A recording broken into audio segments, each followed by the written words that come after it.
Hi guys, it's Yvonne here from Myrtle and Eve. Today we're going to learn how to work a simple roseground, such as you can find in my Emmeline pattern. So let's begin. So before we get to working the actual lace, it might be helpful to see what roseground looks like on the grid. So pardon my slightly messy grid, but you get the idea. So roseground is worked in a 4-pin square, and typically you'll see on a pricking, it is often in its simplest form, it looks like that. That tells you that we're working a roseground. Sometimes there can be some other markings as well, but that's in its most basic form what it looks like. Now, to work a roseground, it has 8 stitches that make up a roseground. 4 of those stitches have pins in them and 4 do not. So the 4 that do not are here. Oops, put that where you can see it a bit better. And the 4 that do are these ones. Okay, so to work a roseground, first we work the 2 pairs here, do a stitch. The 2 pairs here do a stitch. No pin. Then we work these 4 pins, 1, 2, 3, 4, and then we finish by working 2 more stitches that don't have pins in, and then work the surrounding stitches to anchor it all together. Okay, so let's get started on the pillow. I've worked a simple edge that the roseground will be worked within, and I've got my 4 pairs ready to make up the roseground. Now, roseground can be worked in as many combinations as you can dream of. Okay, there are literally a heap of ways to work it.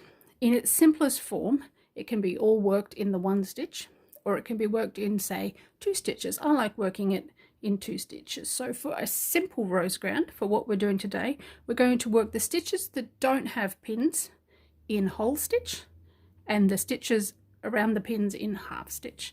So let's see what that looks like. So our beginning stitches, there's 1 whole stitch, then another whole stitch, no pins.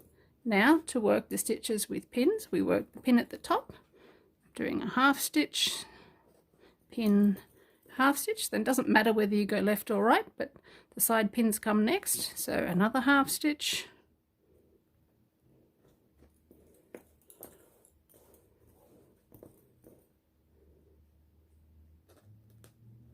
and the last half stitch in the bottom pin.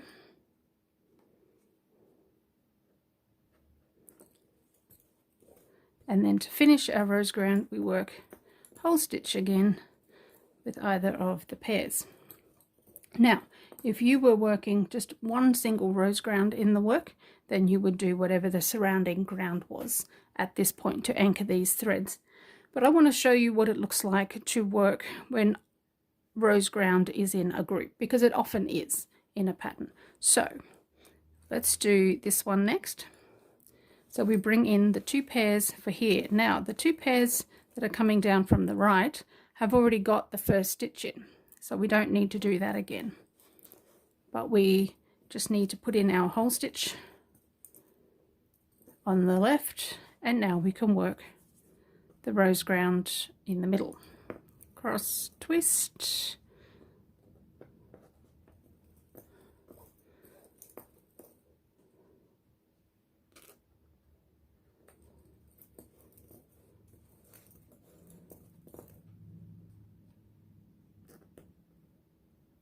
oh dear, I hit a tight spot in my pillow. Okay, and the final half stitch, and once again to finish off we have to work the final 2 stitches that don't have a pin. So the same thing for this one over here. We already have the stitch, because they're share stitches from the roseground next to it, so we just need to add the first whole stitch there, then our half stitch in the middle,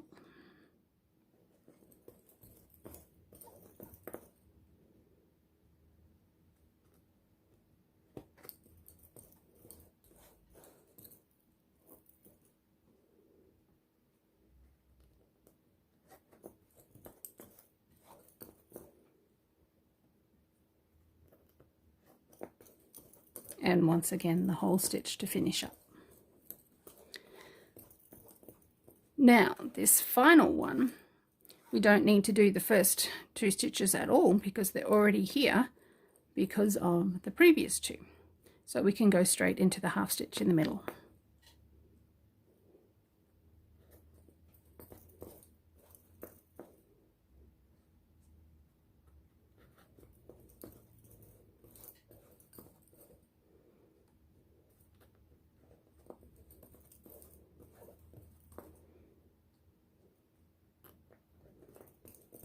Then our whole stitch to finish off. Now we've got a whole bunch of floating threads here that need anchoring, so I'll just work the ground that goes around, and then that holds everything beautifully in place.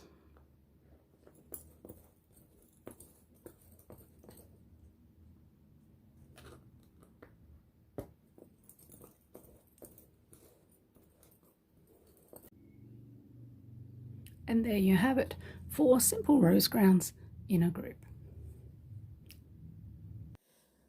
Want to learn how to make bobbin lace? Check out my beginner's course on my website. If you've enjoyed this video, please subscribe below.